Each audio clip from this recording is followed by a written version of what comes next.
worked as a regional director for fish and wildlife for over 20 years. And I've seen everything there is to see in the woods. I've watched mountain lions chase down deer. I've seen wild boars fight. I've seen eagles swoop down and capture their prey. The vastness of what God created in the wilderness never ceases to amaze me. However, I've also seen the darkness that resides in the woods. It's that darkness itself that took me from being an atheist to a believer in God. I'm not here. Now hold on, listen, I'm not here to preach to you. I'm just going to share my experience with you. And if what I share is meant to touch you, touch your heart, it will. And if your heart has been hardened, then there's nothing I can do for you. No words will change your mind. I know this for a fact because I was you. But let me start here. I grew up in a household that was extremely religious. And I don't mean that in an insult, as many people do when they say it. My parents are Catholic and went to mass religiously, so much so that it took a toll on my social life as a kid. When everyone else was having fun, my mother had us in mass. I went to Catholic school where I attended even more mass. And by the time I got out of my parents' house, I didn't want anything to do with God or mass or church. Combine that with the fact that my family was Sicilian, and you know how fantastic Sicilian mothers are at laying on guilt trips. I was just over it all. And it was my attitude that drove a wedge in our family.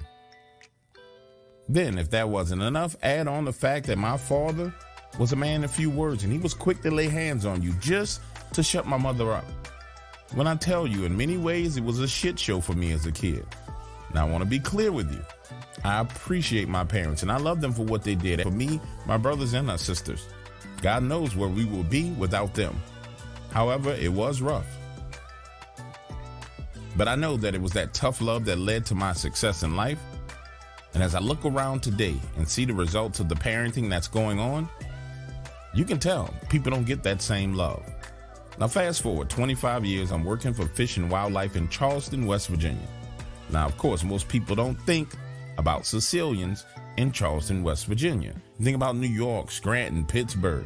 However, the Sicilian bloodlines run real deep in West Virginia.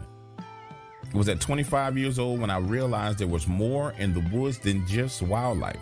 Things terrifying, things that the average man should not see. In many cases, people believe that we don't want these things seen because we're hiding something. But in reality, these things shouldn't be seen for your own sanity. These events happened during an emergency response readiness training. We had gotten a directive straight from Washington, D.C. that we were to train for scenarios where mass evacuations had taken place in major cities and people spread out into the wilderness. And under this training, it was our job to provide assistance, aid, and locate people deep in the wilderness. This was a joint training between the FBI and Homeland Security. This was a massive undertaking. They had actors. We're not talking about like regular TV movie star actors. We're talking about people who were great outdoorsmen who were pretending to flee from us in the woods. 200 people in all were sent into the wilderness and given a 4-day head start. And our job was to find them. Now, the strange thing about this was the FBI and Homeland, no. They didn't participate in the search in the wilderness. They just monitored the events. We were sent into the field in 2-man teams and only pointed in the direction that these people had gone. Imagine yourself walking into the wilderness of the Appalachians. Your job is to find humans. It's like finding a needle in a haystack. My partner was Henry Fisher. We called him Hank. He had been on a job for 18 years, considered to be an expert in the wilderness and tracking. Get this, the two of us traveled the entire day without any signs of a human being whatsoever, only moving on Hank's instinct. Him saying things like, listen, the terrain going northwest is way too rugged for a human. If I were them, I would head in this direction. And understand, it's all new to me, the whole gig. So I figured the best course of action was when you have someone who clearly knows what the hell they're talking about, you listen. So we're moving along, right? And eventually it's time to make camp. But Hank insists that we keep moving until we get close to the water. He goes on to explain to me that we didn't want to make camp until we found the water source. He says that way, if the people we are looking for are in that area, it's no doubt that they're going to come to us. We don't have to go looking for them. So we're going to make camp right where we know they need to be. So the two of us keep walking till damn near sundown, and we finally come upon a stream. I get excited and start to unpack, right? But he looks at me and says, man, are you crazy? What is wrong with you? We can't camp right here. Every animal for miles is going to be coming to this spot looking to get a drink of water when the sun goes down. So we move about 75 yards away from that stream and make camp. Now I'm thinking, listen, we're going to take out our tents, make a fire, climb in and go to sleep. We've been walking all freaking day and I'm exhausted. So we set up camp, make a fire, and I'm ready to go inside my tent and lay down. And he looks at me and says, what do you think you're doing? I said, well, Hank, I'm going to lay down. That's when he points up to the trees. And Hank says, we're sleeping up there, pointing to the tree limbs. Now pause right here. If you listen to the story, I need you to understand something. It is dark outside, and he wants me to climb a tree and sleep across some limbs in a tree at night. I'm looking at him saying, Hank, listen, if that was your plan, we could have climbed up the tree while we had a little bit of daylight. It's dark outside. I don't feel comfortable climbing up a tree and sleeping in a tree. Please explain to me why in the hell you want to sleep up there in a tree. That's when Hank closes the distance. He's about 3 feet away from me. He looks at me and says, listen, it's a lot to explain to you, but I'll put it to you like this. There's more out here in these woods than animals. And I know there's things that you haven't even considered. Now, if I was to try and explain to you why I think it's a great idea for us to sleep up in a tree, you wouldn't believe me. But I'll tell you what, you can sleep in that tent, I'm sleeping up in this tree. He says, I've seen signs of some things in these woods that I don't feel comfortable with us sleeping on the ground. So we're going to sleep up in those trees.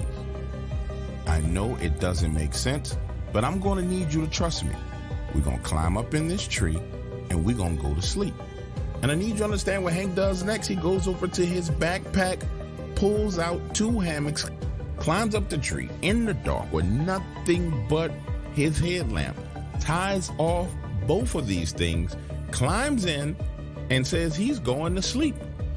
I'm still standing on the ground. He's up there 20 feet in the air, suspended in a freaking hammock with knots that he tied in the dark. I'm with you. Don't make no sense whatsoever. I'm still on the ground. He's up there and he says, trust me, climb up this tree and it's the only way you're going to get some really good sleep. So reluctantly, I climb up into that tree, crawl into that hammock, and I'm saying to myself, this man is crazy. Next thing you know, he is out cold, knocked out, snoring, breathing hard. And me, I am there suspended in the air, terrified, feeling like a freaking burrito. Didn't get an ounce of sleep. 1 o'clock in the morning rolls around. The campfire is starting to burn out, and I start to hear voices in the woods. And listen, I'm not talking about being delirious and tired and hallucinating. I hear voices. Like people are around us talking. Then I start to hear what sounds like someone or something touching on the tents below us. And it was right then and there in that moment that this sense of fear comes over me, unlike anything I've ever felt. This fear was heavy. And the best way I can explain it to you is if you ever been swimming, right? You've been in the pool all day. When you climb up out of the pool and you start to walk, your body feels heavy because it's waterlogged. You know that feeling, that sensation of that heaviness that comes with water? That's what I was feeling. I lay there for the next 2 hours hearing voices and whispers coming from below us. And I can tell you the exact moment I started to really get tired. Because now I'm feeling sleepy and all the sounds are echoing in my ear, kind of like I'm listening through a can. And the next thing you know, I fall asleep. I awaken to the noise below me, and it's Hank. He's gathered firewood and he's starting another fire. Wake up, man. It's almost time for us to go. Now, I'm not sure if you ever took a nap in a hammock or you slept somewhere where you were suspended in midair, but when you first wake up, you don't really realize and recognize the fact that you are suspended in midair. And it took a second for it to register to my brain that I wasn't laying in the bed. Because as I start to roll and move in a direction, my brain says, wait, stop, hold up.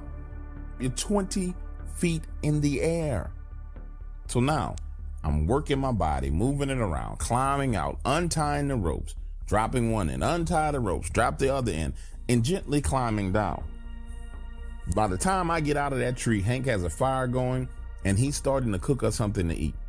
He asked me to go to the stream, get some water so he can boil it, and we'll have some coffee. Understand, I didn't sleep well the night before. My eyes are slightly swollen. I'm walking through the woods. And as I'm walking, I hear what sounds like something paralleling me. But I'm thinking to myself, okay, it's early in the morning. It's probably an animal. I get to the stream, grab some water, and I work my way back. Now we're sitting down. He's cooking. And I say, Hank, how did you sleep last night? He said, like a baby. I said, well, 1 o'clock, 2 o'clock in the morning, I started to hear voices. Like there was someone down below us, moving around, even touching our tents. Did you hear that? He said, yes. But Hank, there's no people out here. I know. Well, what was it?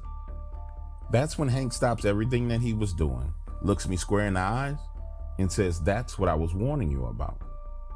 There's more in these woods than just animals. And he goes on to explain something to me that I never heard before. And I'm going to explain this thing to you. He goes on to explain to me that the woods, the wilderness, is a spiritual place. And Hank had the most unique perspective that I ever heard on it. He goes on to talk to me about Jesus. He said, you're Catholic. You know about Jesus and the temptation, right? And I'm like, yeah, I remember that. We learned about it. He says, well, Jesus was led into the wilderness and he was tempted in the wilderness, right? And I'm like, yeah, that's what happened. He says, who was he tempted by? And I was like, well, he was tempted by Satan.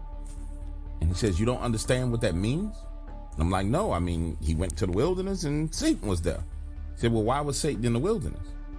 I'm like, I don't know. Hank takes a sip of his coffee and goes on to explain to me. He says that every wilderness is a spiritual place. And anytime you find yourself in the wilderness, there's spirits there. Some good, some bad. But there's one thing I can guarantee you is if you're in the wilderness, there's spirits there. And I need you to understand and believe that to be true. Do you get me? I'm like, yeah, sure, Hank. So we finish eating our food, pack up, and move on. It was about 12 noon when we found our first sign. I remember it like it was yesterday because he got excited. Look, someone's been through here. And sure enough, it was a footprint, a single footprint. Hank goes on to explain to me that this person was trying to ghost through the woods, but they made a mistake. This direction, this way. He points as we move forward 100 yards. Now we see more prints. But this time he stops and says, hold on, look, what the fuck is going on out here? Hank explains to me that this person was running from left to right, panicked. He says, listen, this is a man. He's about 160 to 175 pounds. He pointed out to me where this person had been planting his feet in the ground and slid and pushed off hard, changing directions. And so now we're following this person's tracks, and sure enough, he's zigzagging. 30 yards to the left, 30 yards to the right. 30 yards to the left, stop. Squat down. 30 yards to the right. Hank goes on to explain to me that based on these footprints, this person was running, they were scared, and they tried to hide.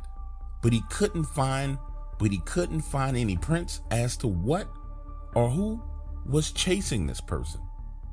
So we continue to follow these footprints, and they lead us straight to this person's campground. But he didn't stop in his camp. He ran straight through his camp and kept going. Listen, I don't know what to think about this situation. I know what my eyes are showing me. Everything that Hank is saying makes perfect sense, but my mind can't process what I'm seeing. Part of it is because I was new to tracking. The other part was it didn't make sense. There was nothing chasing this man. So now we follow the tracks through the camp and we come up to this cliff and there's this stream below. And you can tell that this man ran to this cliff, stopped, pivoted, turned around, turned back around, and then jumped off the cliff into the stream. Now, Hank and I are standing there at the edge of this cliff, looking down into the stream, trying to figure out exactly what the hell would make a human being jump 15 feet into a moving stream of water. As I'm standing there looking down, Hank turns his body completely around and looks back in the direction that we came from. He's standing there, both hands on his waist, looking around, and he says, "Oh my God, look at that." So now I'm turning around and I don't see anything. I'm like, "Hank, what are you talking about?" He points up to the tree, and let me try my best to paint a picture for you as to what I saw. It looked as if Freddy Krueger himself from the Nightmare of Elm Street had slashed into those trees, going all the way back in the direction that we came from. It was right then and there in that moment when Hank said, "Listen to me. We have a problem on our hands, and I'm going to need you to follow each and every instruction that I give you."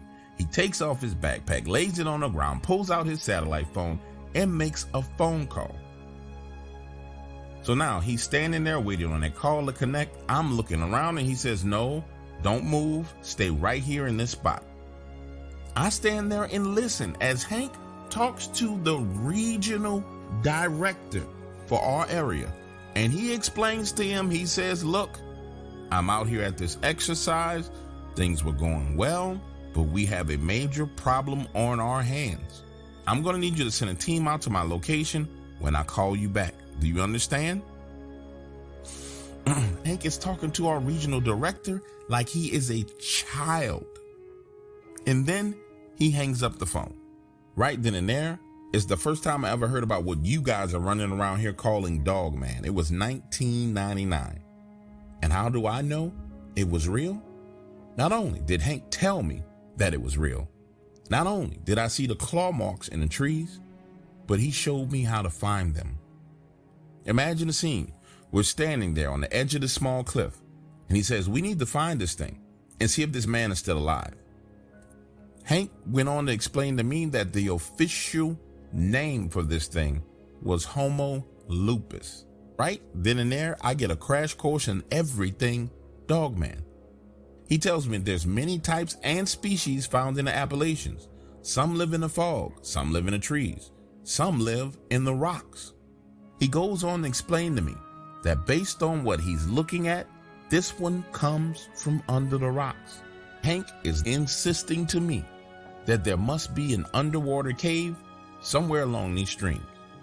Then he picks up his backpack, puts it on his back, turns and starts to walk off. I said, "Hank, listen, stop, slow down. You can't sit here and tell me that there's werewolves out here in the woods, and we found where one was within the past 24 hours, and we're just going to keep on walking. Why are we going to do that?" But that's when Hank explains to me. He says, "Listen to me. We need to help this man."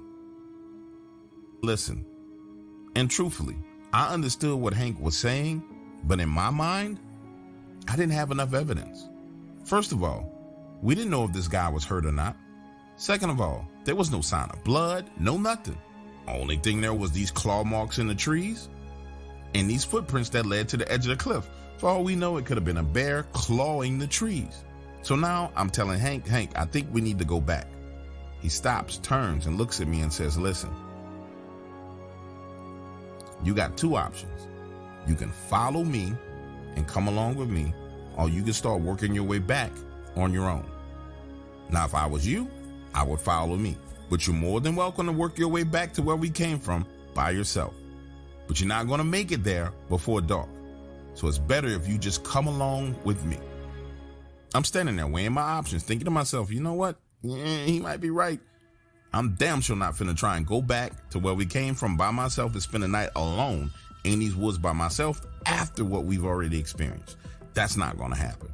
So I decided to follow Hank. But little did I know, shit was about to get real. more real than I could ever explain to you. So now we're moving along this rock face, and Hank is talking and kind of venting at the same time. He says, you know what? These are some arrogant sons of bitches. We told them, go into the woods in teams of 2. We're going to be searching for you in teams of 2. And somehow, this son of a bitch thought it was a good idea to go off on his own. So we have 2 people out here in this wilderness all alone. This is a complete fucking disaster. Now we're moving along the edge of this rock face. Below is water, a fast moving stream, and he says, this water below is too fast. It is not deep enough. He explains to me that we're looking for a deep pool of water near the rock face. Claw marks on the trees, and that's exactly where we're going to find this thing, Hank says. I'm looking at him thinking to myself, if the homo lupus thing he's talking about is real and we find where it lives, what the hell does he propose that we do? So I articulated saying, so Hank, hypothetically, let's say we find this area you're looking for and we find wherever this homo lupus werewolf thing lives, what exactly do you plan on doing? That's when Hank stops walking, turns around and looks at me and says, listen, we're going to mark the area, make a phone call, and we'll wait. So now I'm really messed up in the head because it's all starting to sink in. This was just supposed to be a training exercise, man. We were not supposed to be out here werewolf hunting. But Hank wants us to find where this thing lives, go into its living room, and sit and wait for help to come. Again, I start getting a little skittish, and Hank says, trust me, we'll be fine. Come on. So now we're walking along, and we come to this area, and it just seemed void of life, quiet, no birds, no nothing. He stops, turns, and says, looks at me and says, listen, when we're going through this area, if you see some things, scary things, don't run. Just stick with me. It's not what you see that can hurt you. It's what you don't see. Do you understand? My reply was simple. No, Hank, I don't understand. What the hell are you talking about? You're scaring the shit out of me right now. Trust me, you're about to see some stuff. Just keep cool. We need to move past this area and we'll be fine. Now listen, we start walking, we're circling away from the cliff because there's these giant boulders in the way, and now we're walking into the woods. And as soon as we get into those woods, I hear talking. It sounds like people holding an entire conversation. It's not English, but it's people talking. Hey, Hank, do you hear that? Yes, I hear it. Keep walking. Now understand, it's daylight. It's sunny outside. And then we walk through this area, and it's like there's something overhead making a shadow on the ground. And when you look up, there's nothing there. The spookiest feeling I've ever had in the woods. Then I started to hear footsteps, like 20 people walking all around us. And I see what looks like these heads peeking at us from behind trees. Pale faces, long hair, black eyes. And I'm like, Hank, hey man, there's stuff out here. What the hell's going on? I'm talking about full panic attack. Keep walking, ignore them. We gotta keep walking. Then I hear my name being called. Bobby. It's a woman's voice. And everything inside of me wants to run, but Hank says, don't panic, keep walking. They want to put fear in you and make you scared. If they can do that and get you totally afraid, they can kill you. Right then and there in that moment is when I stopped walking and I said, wait, hold up, what? You're trying to tell me these things in these woods can kill me? Now I find myself shaking in complete fear. My body is ice cold. My hands are shaking. I'm having trouble walking.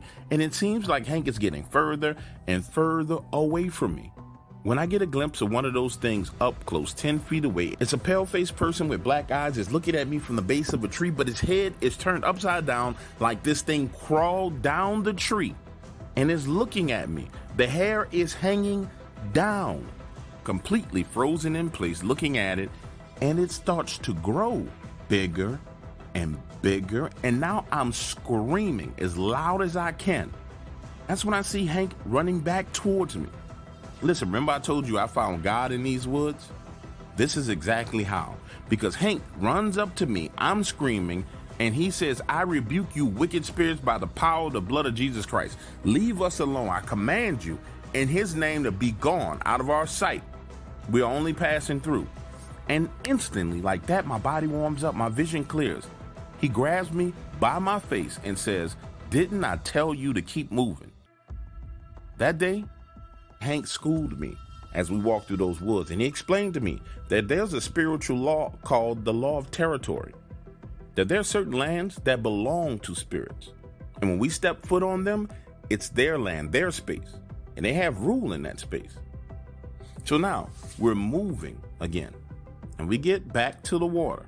This time we're working our way downhill, and in my mind, I'm looking at this water. I'm not sure if this spot that we're looking at is deep enough. But Hank instantly recognizes it and says, this is it. Look at those rocks over there, the claw marks. And holy shit, there they were, claw marks all over the rocks. In an excited tone, Hank says, this is it, pulls out his satellite phone and makes another call. Boss, I made it to the location. I found the nest. Then he hung up the phone and says, now we wait. Takes off his backpack and sits down on the ground. Understand, wait on what? We found it. We pinged the location. Hank, you and I need to go. So now the two of us proceed to have this argument. Me explaining to him I didn't feel comfortable sitting right outside the front door or whatever this thing was, and him explaining to me that this was a part of the job. That only led to a further argument. Me explaining to Hank that this is nowhere, absolutely nowhere in any job description that I signed up for. And you can't show me this kind of crap in any job description anywhere. I am in a full-blown panic. Question after question. Hank, what if this thing finds out we're out here? And he's just sitting there calmly looking at me. And he says, what the fuck are you talking about? It already knows we're here. He says, high grounds, hills, mountains, and water. Low grounds, fertile soil, marshlands. He says, these are the places where the spirits are sent to, the desolate places. You'll always find monsters in desolate places where the spirits are. Also, you'll always find spirits in desolate places where humans don't go, places long abandoned. He goes on explaining to me, most people believe that the desert itself, is the only desolate place. But the deep woods, abandoned buildings, all of those are desolate places. Hell, any piece of soil that a human has not set foot on can be considered desolate. Do you know how many places there are like that around here? There are in existence everywhere. This is why when you do this job, you're going to need to know a hell of a lot more than how just to make a fire, how to read a map, or even what mushrooms to eat, or how to track a person. You need to understand the spirit realm. The natives, the people who were here before us, they lived here. They understood these things. It's how they survived. This conversation, him schooling me, goes on for the next 15 minutes. So much so that I decided to sit down and listen to what he's saying. I'm sitting there in deep thought when we both started to hear this scratching sound. Standing up, there it was, climbing out of the water up the side of the side of the rock wall. And this thing looked like a true monster. Giant back muscles with this ridge on its back, reddish brown, the wet hair laid down on its body, these humongous long arms. It was slowly climbing up the rock wall when Hank says, hey, where you think you're going? I know this is going to sound like it's total bullshit. And had I not been there and you told me this, I would say you are lying to me. And that you just wasted 20 minutes of my life telling me a story that's complete and total bullshit. But I was there, and this is what happened. This thing looks back, turning its body, and looked directly at Hank and smiled at him. This wicked, evil smile, like you found me.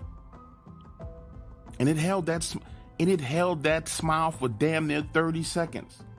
The two of them staring at each other. Me, while this is going on, I'm starting to slowly back away. Then it growls at Hank through his teeth, and in one leap, jumps up to the top of that cliff, takes a final look at us, and then runs off into the woods. I find myself completely and totally confused. So again, I'll find myself completely and totally confused. I'm like, hold on, Hank, what's this Mexican stare down that you two had going on all about? And he explains to me that it knows that we're getting ready to hunt it down. So it took off running. Now, in the back of my mind, the entire time all this is going down, hold on, Hank, hold on. So wait, we found it. Where's the guy we're looking for? He turns and looks at me and says, oh, I'm pretty sure he's dead. I'm 100% sure that he's dead. The two of us stay there for another 25 minutes when in comes a helicopter. A team of 6 men, full tactical gear, come down these ropes, and then a helicopter flies off. If you've been listening to the story, stick with me, because this is where it really gets interesting. Because they come down those ropes, and Hank and these guys know each other.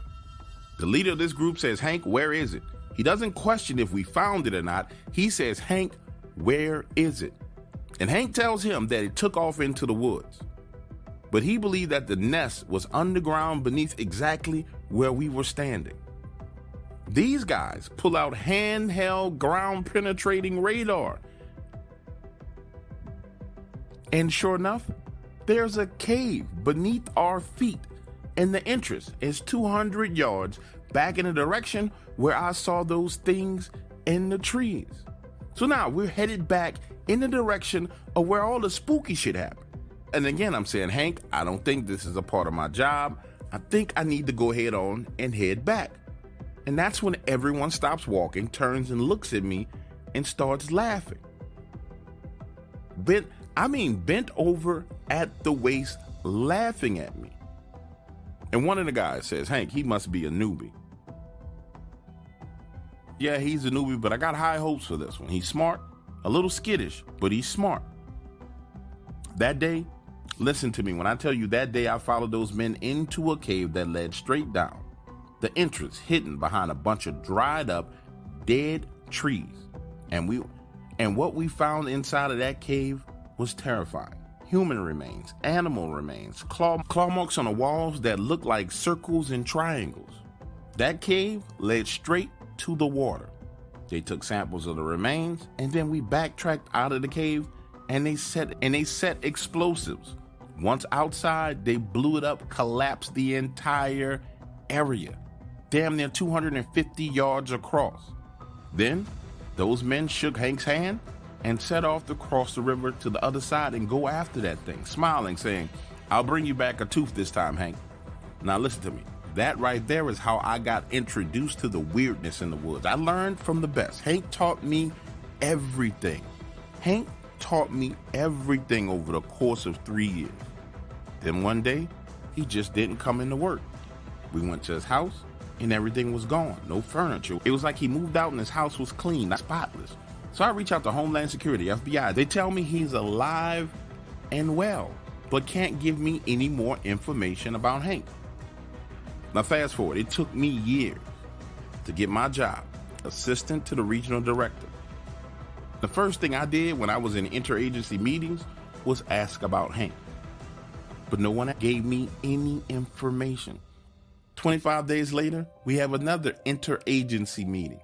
I bring it up again.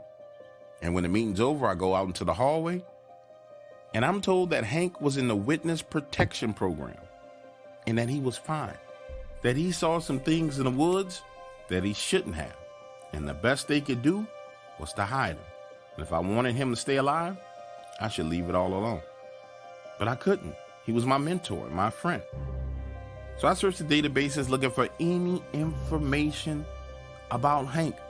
And the only thing I found was a single page where he had approval to assist on a joint operation in Syracuse. Hank was assigned to be the lead tracker. The signatures on the document were in order. There was nothing wrong. After that, months passed, and I just couldn't let it go. So finally, I asked my director of the Southeastern region if he would be willing to look into what happened to Hank. He goes on to explain to me that he can't make any promises, but he will ask around. A month later, I come to work, and there's a file on my desk. I asked my secretary who put it there, and she says that it was there when she got to work. Listen to me, when I opened that file, It tells the story of exactly what happened to Hank. Hank did, in fact, work with a joint task force in Syracuse. To be specific, the Danby State National Forest, 7,700 acres of land. It was a joint mission disguised as an exercise to search for a missing woman and her 2 kids. According to the report submitted by Hank himself, he spent 3 days alone in the woods searching the desolate places, mapping them out. Then he searched for the woman and her kids and didn't find any sign of them. According to Hank, none of the places where they could have naturally moved to, they went. Also, according to Hank, he didn't find any signs of anything strange that could have taken them in the woods. In his report, Hank said, and I quote, "There's a different evil in these woods, altars built by human hands. These are not the spirits of the native people. There's humans out here in these woods doing bad things." Inside of this report, Hank painted a vivid picture with his words. "As I climbed into the tree at nightfall, my camp 30 feet below me, the air was cool, not like the air that I'm used to. Trouble sleeping, thinking about what lurks here. It feels so evil. It comes in waves. This place is unlike anything I've ever felt in the woods." He goes on to describe a dream he had of Homo lupus in the area chasing down these men, dragging them off and tearing them into shreds. In a dream, he was standing there watching when he screamed at him, saying, "Why do you keep killing?" And one of them stood up and pointed and started walking, in motion for him to follow it. Hank went on to explain that in this dream, this thing transported him to a location, a building in the middle of the woods. Looking through the walls, inside was this woman and her children tied up. And with blood all over its snout, it turned and looked at him, then looked inside of the building. He goes on to explain that in his dream, it pushed its bloody snout up against his cheek, smearing blood all over his face. And that's when he woke up. Hank goes on to explain that he was so startled by this dream that for the first time ever, when he woke up in the tree, he almost fell out. He got down, went to the ground, made coffee, and that's when he discovered in the reflection of his coffee cup that he had blood all over his cheek and all over his face. That day, Hank left the park and followed what he described as a vision given to him by those things. He described this location in his report as a high place in the woods, in the mountains. He drove as far as he could go to get to this place, then got out and walked through the woods until he found claw marks on the trees. And he knew without a doubt he was in the right area. He found a small house, 600 square feet, looked into the window, and it was just like what he saw in his dream, but nothing, no one was inside. So he called the team in anyway, told them where he was, and that he believed that the woman and her children were inside. Hours later, a team came, met him, they went inside and found a hatch in the floor. And when Hank and that team radioed in that they were going down this hatch, they were told not to go inside, to stop. Again, they asked for permission again just to make sure they were hearing right. And again, they were told, do not enter, stand down. And from reading this report, it was right here in this moment that I believe the decision that Hank and that team made is exactly why he was put in witness protection. Because they looked at each other, decided to go anyway. And what they discovered was the epitome of human cruelty, death, dismemberment, starvation. He described the scene so dark that it made him ashamed to be a human being. The report stated that 2 men were killed that day. Documents were found, and then the case was closed. Hank and that team were all put in witness protection. And there was one more thing that stood out to me. And it was these words from Hank. There's evil, and then there's wickedness. Evil has always been here. However, wickedness is an invention of the hearts of men.